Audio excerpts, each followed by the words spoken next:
Welcome to the Great Survivors, where every extinction is a new beginning and every fossil is a testament to resilience. Imagine yourself standing at the edge of a vast, humid floodplain 66 million years ago. The air is thick, smelling of wet earth, decaying leaves, and the sweet, heavy perfume of the first flowering plants. Sunlight filters through the canopy of enormous conifers and strange, broad-leafed trees, dappling the forest floor in shifting patterns of light and shadow. In the distance, a sound like deep thunder isn't a storm, but the earth-shaking footfalls of a herd of duck-billed Edmontosaurus grazing peacefully by a wide, slow-moving river. This world is a symphony of life, a complex, vibrant ecosystem perfected over 150 million years. Ever wonder what it truly felt like to witness a world on the brink of collapse? So, before you get comfortable, take a moment to like the video and subscribe. But only if you find the journey we're about to take is a valuable one. We'd also love for you to share where you're watching from in the comments below, and let us know which story of survival fascinates you the most. Now, let's journey back to a world on the edge of oblivion, to find the spark of life that refused to die. Your feet sink slightly into the soft, loamy soil. This is the Late Cretaceous, a greenhouse planet where jungles and forests stretch nearly from pole to pole. There are no permanent ice caps, and sea levels are so high that a great inland seaway splits North America in two, creating a continental coastline where Montana is today. Life here isn't just big, it's everywhere. And it has been this way for longer than humans have existed. The air hums with insects larger than any you know. In the warm coastal waters, giant marine reptiles, the mosasaurs, patrol the depths, while pterosaurs with wingspans rivaling small aircraft soar through the skies. This is the planet at its Mesozoic peak, a perfectly balanced, yet incredibly fierce, kingdom. Every creature, from the smallest lizard scurrying under a fern, to the mighty triceratops locking horns in a territorial dispute, has its place. The food webs are intricate. The cycles of life and death are established and ancient. It all feels permanent, unshakable. A world so full of magnificent, colossal life, it's simply impossible to imagine it empty. This kingdom has a king. As dusk begins to settle, casting long shadows across the landscape, you feel a tremor in the ground that is different from the plodding of herbivores. From the tree line, a silhouette emerges that commands instant, primal fear. A Tyrannosaurus rex, the apex predator of this age, steps into the clearing. It is 40 feet of muscle and teeth, a perfectly engineered killing machine. You watch as it lowers its massive head to drink from a stream, its senses on high alert. This is the ultimate expression of evolutionary success in the Late Cretaceous. The dinosaurs don't just live in this world. They are this world. Herds of ceratopsians, armored like living tanks, mow down entire groves of cycads, shaping the very structure of the forests. The long-necked titanosaurs browse the highest branches, preventing the canopy from becoming impenetrably thick. And everywhere, the carnivores, from the terrifying Tyrannosaurus to smaller, pack-hunting raptors, enforce a brutal but stable order. They occupy every major ecological niche, from the largest herbivore to the mid-sized predator. There is seemingly no room for any other kind of animal to rise. But as true darkness falls, and the giants settle into a restless slumber, another world awakens. You have to look closely. Down among the tangled roots of a giant fern, right at the forest floor. There, a tiny nose twitches, cautiously testing the night air. From a small hole in the dirt, a creature no bigger than a mouse emerges. Its fur is bristly, its eyes are large and black, and its whiskers tremble, sensing every subtle vibration in the soil. This is our protagonist, one of our own most distant ancestors. For this creature, the world is not a grand stage of titans, but a terrifying obstacle course. A single footstep from a passing dinosaur could obliterate its entire burrow. The rustle of leaves could be a small reptilian predator. Its entire existence is a masterclass in staying hidden, in being insignificant. It lives in a world of scent and sound, navigating the night with a keen sense of smell and hearing tuned to the faintest snap of a twig. It eats whatever it can find: beetles, worms, discarded scraps, the occasional fallen seed. While the giants above require tons of vegetation or huge kills to survive, this tiny mammal's needs are modest. It lives and dies here, in the undergrowth, seemingly a forgotten footnote in the grand story of the dinosaurs. It has no idea that its humble life, lived entirely in the cracks of a giant's world, is the very survival strategy that will soon matter most.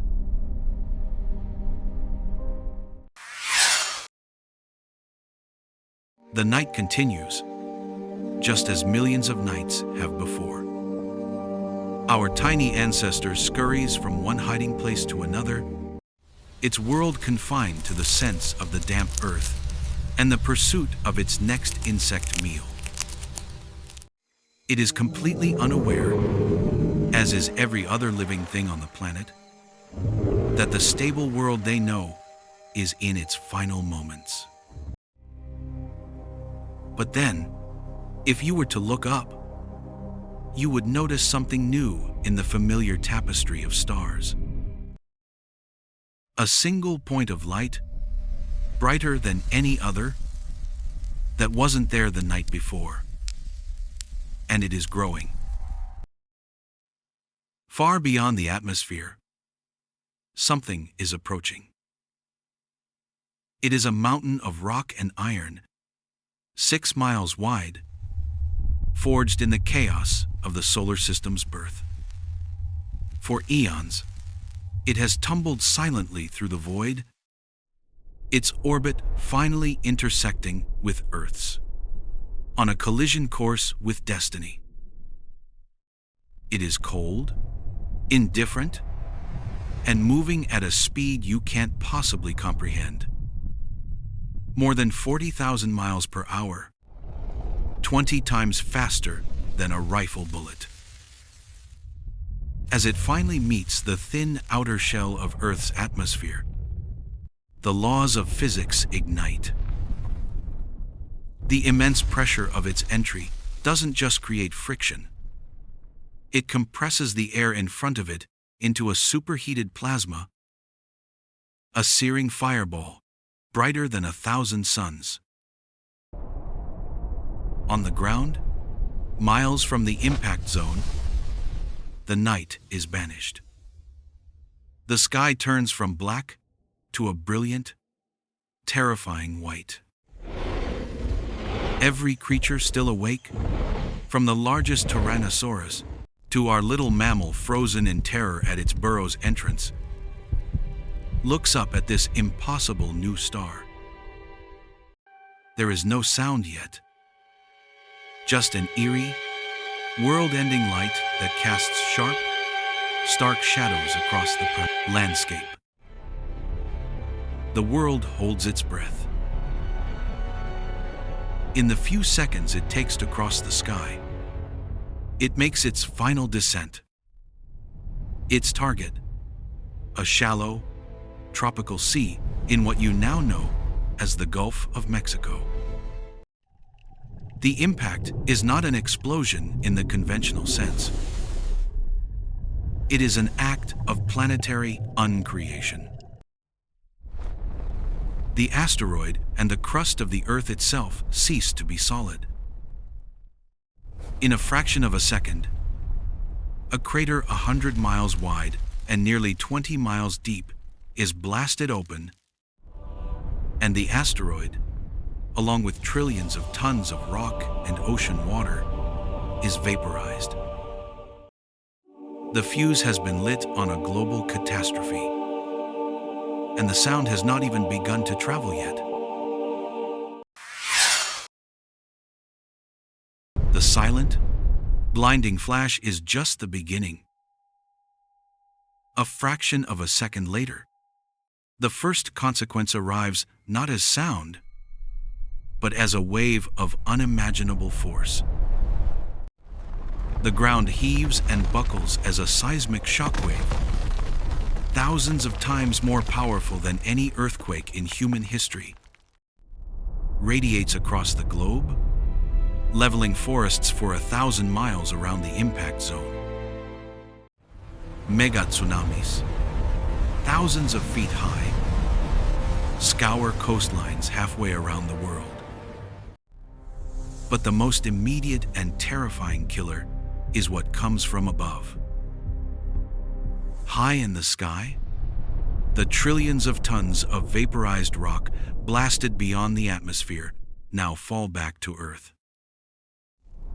As these tiny glass-like spheres, called spherules, re-enter the atmosphere across the entire planet, they heat up like countless microscopic meteors. The sky itself begins to glow a dull, menacing red. Within an hour, the upper atmosphere becomes a radiant heat source, a planetary-scale broiler oven. You can feel the air temperature skyrocketing. Ferns and leaves curl, dry out, and spontaneously combust. The world catches fire. For any animal caught in the open, unable to find immediate shelter underground or in deep water, this thermal pulse is a death sentence. But this wave of fire is fleeting. It is quickly replaced by a far more persistent and insidious killer: darkness. The finer dust and, crucially, the sulfur aerosols from the vaporized rock remain suspended high in the stratosphere. They create a thick, impenetrable shroud that envelops the globe. The sun, the source of almost all life on Earth, vanishes behind this veil. Day turns into a perpetual, twilight gloom, a state of near-total darkness that, according to the geologic record, will last for years. Without sunlight, photosynthesis grinds to a halt. The green engines of the planet shut down. Plants and oceanic plankton wither and die on a global scale. This is the death sentence for the dinosaurs. The colossal herbivores, creatures like Edmontosaurus and Triceratops that needed to consume hundreds of pounds of vegetation every single day now wander through dying forests with nothing to eat. Their starvation is the first link in a catastrophic chain reaction. When the plant eaters fall, the great carnivores, including the mighty T-Rex, are not far behind. Their enormous size, their raw power, their specialization, the very traits that made them undisputed rulers of the Cretaceous, are now an inescapable liability. In a world without food, being big just means you starve faster. The great dying has begun.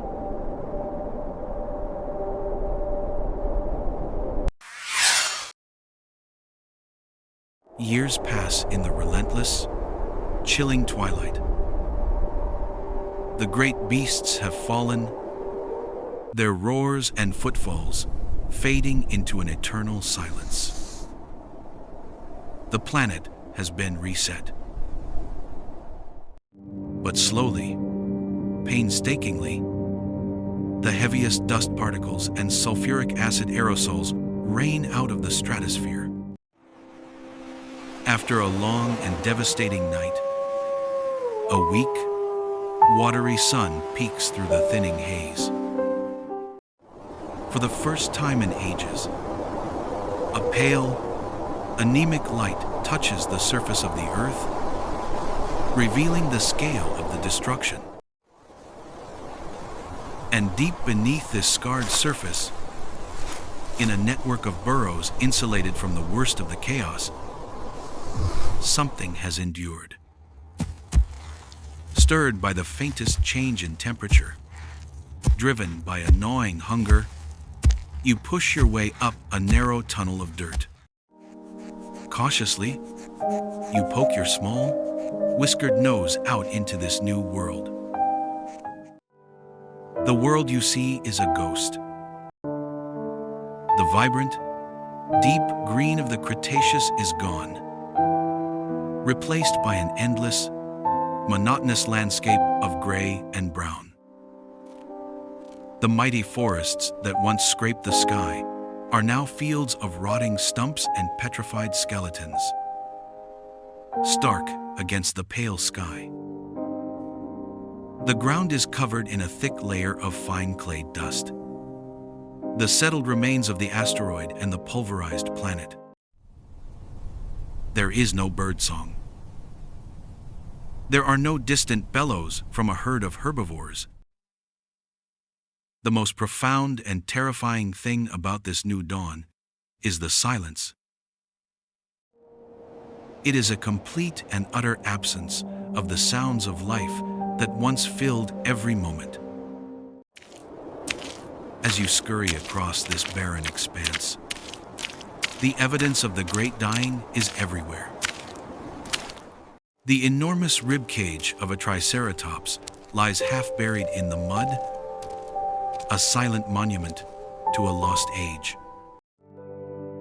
The only flashes of green come from vast, opportunistic fields of ferns, one of the few plants capable of recovering in such a disturbed, ash-rich soil. Geologists call this the fern spike, a layer in the rock record that screams of planetary devastation. Your world is no longer defined by hiding from giants, but by scavenging in their graveyard. The oppressive fear of being crushed or eaten has been replaced by the gnawing, constant pressure of finding enough food in a barren pantry. You are a lonely speck of life in an immense, empty world. But you are alive.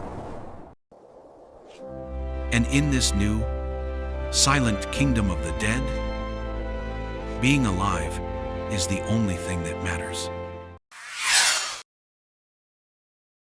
But as you navigate this desolate world, the great question hangs in the cold air.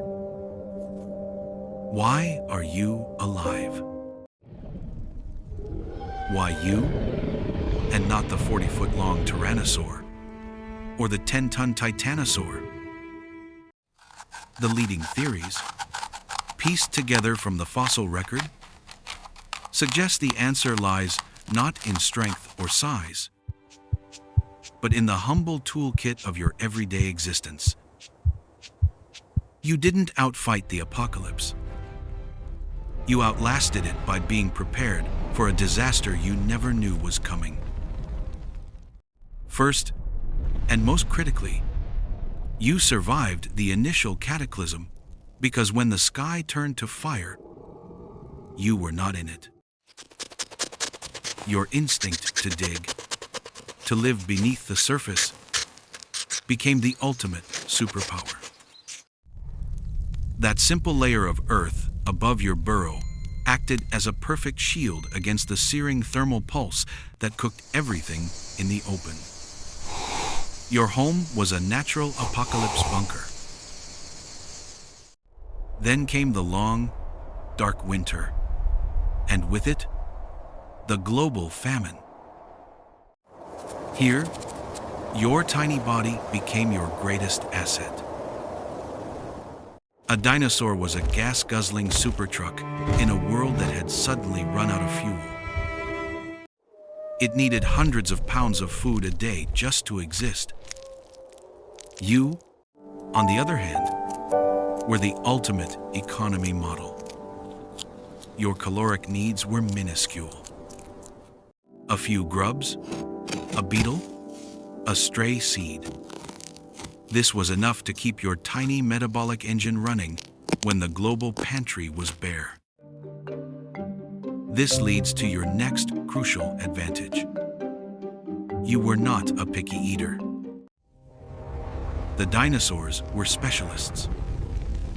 Herbivores needed specific fresh plants. Carnivores needed those herbivores. When the foundation of that food web, the plants, was removed, the entire structure collapsed.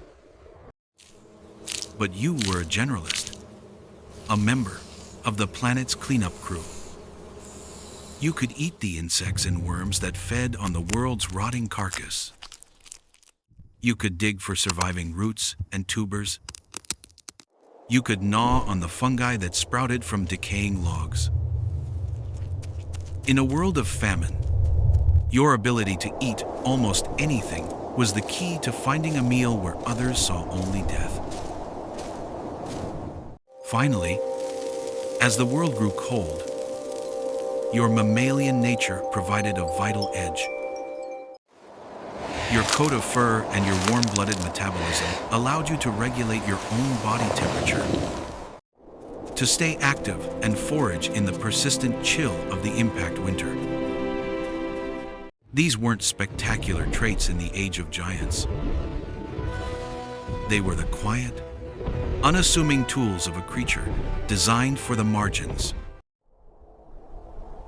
But when the world's rules were violently rewritten, the margins became the only place left to live.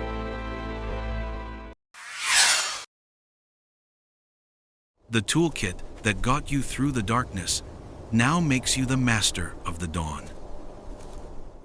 The margins where you once hid have expanded to become the entire world. And it is an empty world, a kingdom without a ruler, a stage waiting for its actors. For 150 million years, every pathway to evolutionary greatness was blocked by the dinosaurs. The role of large land animal was taken. Now, those roles are all vacant.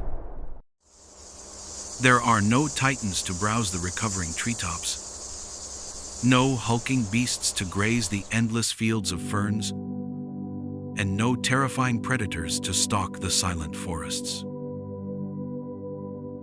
Every job in the global ecosystem is available, and your kind are the only qualified applicants. So, you and your descendants begin to experiment. With each passing generation, you grow bolder, venturing out from the shadows of the undergrowth. Some of your descendants stay small, perfecting the art of insect hunting. But others begin to change.